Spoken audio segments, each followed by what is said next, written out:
ଜଣେ ରାଜାଙ୍କ ପାଖରେ ଅସଂଖ୍ୟ ଗାଈ ଥିଲେ। ପଶୁପାଳକ ପ୍ରତିଦିନ ସେହି ଗାଈଗୁଡ଼ିକୁ ଚରାଇବା ପାଇଁ ପାହାଡ଼ ନିକଟରେ ଥିବା ଏକ ପଡ଼ିଆକୁ ନେଇଯାଆନ୍ତି। କିନ୍ତୁ ସନ୍ଧ୍ୟା ସମୟକୁ ଫେରିଲା ବେଳକୁ ଗାଈଙ୍କ ସଂଖ୍ୟା କମିଯାଇଥାଏ। ଏହିପରି କିଛି ଦିନ ଘଟିବାରୁ ରାଜା ଖୁବ୍ ଚିନ୍ତାରେ ପଡ଼ିଲେ।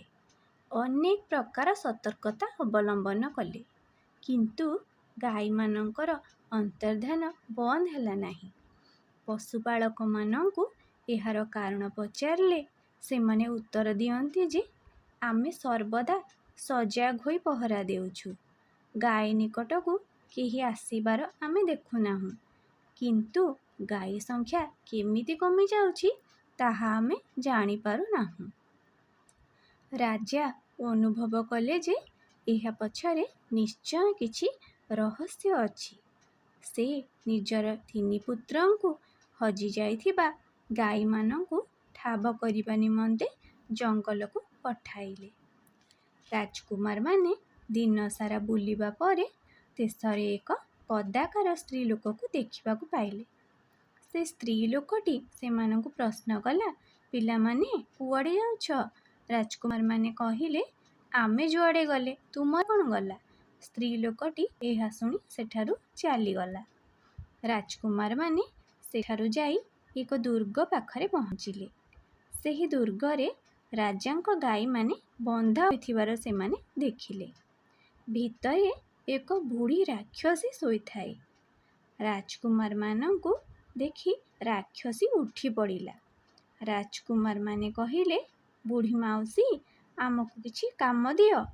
ସେମାନେ କାମର ବାହାନା କରି ସୁଯୋଗ ଦେଖି ଗାଈମାନଙ୍କୁ ରାକ୍ଷସୀ ପାଖରୁ ନେଇଯିବା ପାଇଁ ଯୋଜନା କଲେ। ରାକ୍ଷସୀ ସେତେବେଳକୁ ଜାଣିସାରିଥାଏ ଯେ ରାଜକୁମାରମାନେ ଗାଈ ନେବା ପାଇଁ ଏଠାକୁ ଆସିଛନ୍ତି। ବୁଢ଼ୀ ରାକ୍ଷସୀ ସେମାନଙ୍କୁ ମାରିବାକୁ ସ୍ଥିର କଲା। ରାକ୍ଷସୀ କହିଲା, ପିଲାମାନେ ତୁମେମାନେ ଯାଇ ଗାଈ ଦୁହିଁଦିଅ। ରାଜକୁମାରମାନେ ପାତ୍ର ଭର୍ତ୍ତି କରି କ୍ଷୀର ଆଣି ପହଞ୍ଚିବା ପରେ ରାକ୍ଷସୀ କହିଲା, ତୁମମାନଙ୍କୁ ଭୋକ ଲାଗୁଥିବ, ନିଅ ଏ କ୍ଷୀର ପିଇ ପେଟ ଭର୍ତ୍ତି କରିଦିଅ। ସେମାନଙ୍କୁ ରାକ୍ଷସୀ କ୍ଷୀରରେ ବିଷ ମିଶାଇ ଦେଇଥିଲା। ତେଣୁ କ୍ଷୀର ପାଟିରେ ଦେବା ମାତ୍ରେ ସେମାନେ ଟଳି ପଡ଼ିଲେ। ରାକ୍ଷସୀ ସେମାନଙ୍କୁ ଏକ ସିନ୍ଦୁକରେ ଲୁଚାଇ ଦେଲା। ବହୁତ ଦିନ ବିତିଗଲେ ମଧ୍ୟ ରାଜକୁମାରମାନେ ଆଉ ଫେରିଲେ ନାହିଁ। ରାଜା ଅତ୍ୟନ୍ତ ଚିନ୍ତିତ ହୋଇ ଉଠିଲେ। ରାଜାଙ୍କର ଗୋପାଳ ନାମକ ଏକ ପଶୁପାଳକ ଥିଲା। ସେ ସାହସ କରି ରାଜାଙ୍କୁ କହିଲା, ମୁଁ ରାଜକୁମାରମାନଙ୍କୁ ଖୋଜିବା ପାଇଁ ଯିବି ଏବଂ ହଜିଯାଇଥିବା ଗାଈମାନଙ୍କୁ ମଧ୍ୟ ଫେରାଇ ଆଣିବି। ରାଜା ତାକୁ ଯିବା ପାଇଁ ଅନୁମତି ଦେଲେ। ଗୋପାଳ ମଧ୍ୟ ଜଙ୍ଗଲର ସେହି ଦିଗରେ ଗତି କଲା।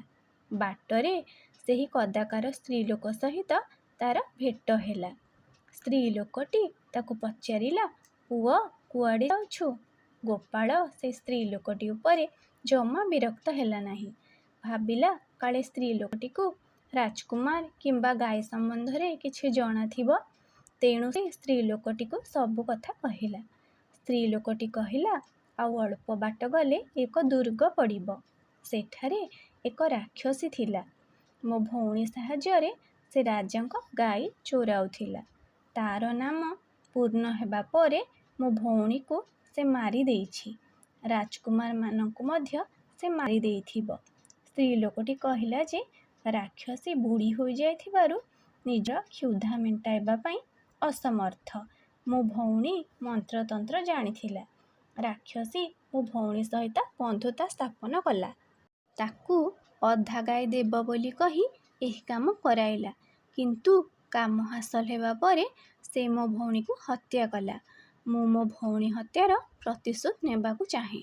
ସବୁ ଶୁଣିବା ପରେ ଗୋପାଳ କହିଲା, ତେବେ ରାଜକୁମାର ଓ ଗାଈମାନଙ୍କୁ ଉଦ୍ଧାର କରିବା ପାଇଁ ଯଦି କିଛି ଉପାୟ ଜାଣିଛ କୁହ। ସ୍ତ୍ରୀ ଲୋକଟି କହିଲା, ମୋ ପାଖରେ 2ଟି ଅପୂର୍ବ ବସ୍ତୁ ଅଛି। ସେ ଗୋପାଳ ହାତରେ ଗୋଟିଏ ଫଳ ଓ 3ଟି ପଥର ଦେଇ କହିଲା, ଏହି ଫଳ ତୁମକୁ ବିପଦ ସମ୍ବନ୍ଧରେ ସତର୍କ କରିବ। ଏହି ଫଳ ଏକ କୁହୁକ ଫଳ। ଏହାର ଆବଶ୍ୟକତା ସରିଗଲେ ଏହାର ମଞ୍ଜିକୁ ଘୋରି ଜଳରେ ମିଶାଇ ସେହି ଜଳକୁ ମୃତ ରାଜକୁମାରମାନଙ୍କ ଉପରେ ପକାଇଲେ ସେମାନେ ପୁଣି ଜୀବିତ ହୋଇଯିବେ। ଆଉ ଏହି ପଥର ଗୁଡ଼ିକୁ ତଳେ ଗଡ଼ାଇ ଯାହା ମାଗିବ ଅବଶ୍ୟ ମିଳିବ। 3ଟି ପଥର 3ଟି ଇଚ୍ଛା ପୂରଣ କରିପାରିବ। ଗୋପାଳ ସେହି ବସ୍ତୁକୁ ରଖି ଦୁର୍ଗ ଆଡ଼କୁ ଗତିକଲା। ଦୁର୍ଗ ଭିତରକୁ ଯାଇ ସେ ବୁଢ଼ୀ ରାକ୍ଷସୀକୁ ଦେଖିଲା ଓ ତାକୁ କିଛି କାମ ଦେବା ପାଇଁ ଅନୁରୋଧ କଲା। ରାକ୍ଷସୀ ଜାଣିପାରିଲା ଯେ ଇଏ ଗାଈ ଖୋଜିବାକୁ ଆସିଛି। ତେଣୁ ସେ କହିଲା, ଠିକ୍ ଅଛି, ମୋ ଗାଈମାନଙ୍କୁ ଦେଖାଶୁଣା କରିବା ପାଇଁ ତୁ ଏଠି ରହିବୁ।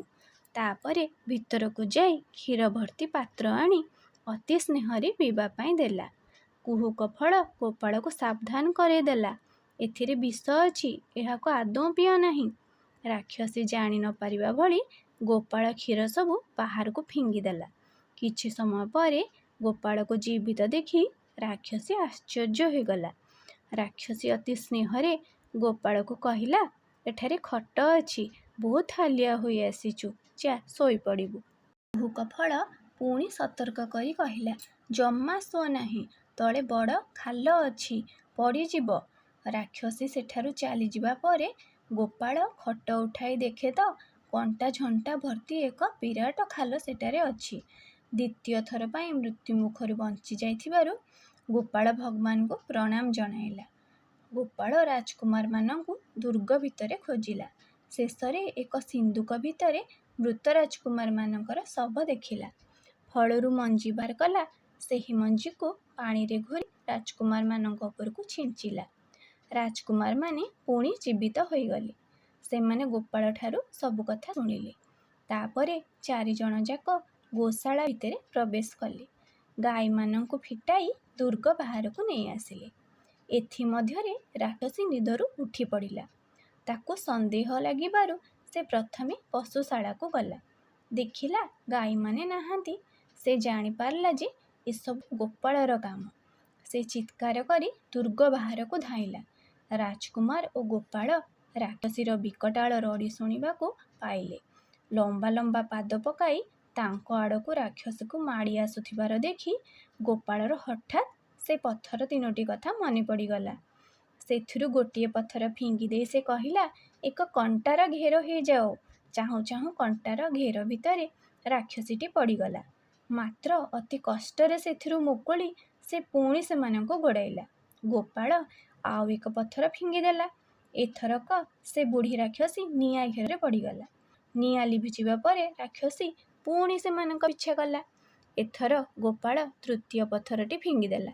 ରାକ୍ଷସୀ ନିକଟରେ ଏକ ନଦୀର ସ୍ରୋତ ପଡ଼ିଗଲା। ରାକ୍ଷସୀ ପାଣି ଭିତରୁ ବାହାରି ଆସିବା ପାଇଁ ଅନେକ ଚେଷ୍ଟା କଲା। ମାତ୍ର ସୁଅ ମୁହଁରୁ ସେ ନିଜକୁ ଆଉ ବଞ୍ଚାଇ ପାରିଲା ନାହିଁ। ସୁଅରେ ପଡ଼ି ସେ କୁଆଡ଼େ ଭାସିଗଲା। ସନ୍ଧ୍ୟା ବେଳକୁ ରାଜକୁମାର ଓ ଗାଈମାନଙ୍କୁ ସଙ୍ଗରେ ଧରି ଗୋପାଳ ରାଜଭବନଠାରେ ଆସି ପହଞ୍ଚିଲା। ରାଜା ଗୋପାଳର ଏହିଭଳି ସାହସିକତାରେ ଅତ୍ୟନ୍ତ ପ୍ରସନ୍ନ ହୋଇ ତାକୁ ଅନେକ ପୁରସ୍କାର ପ୍ରଦାନ କଲେ।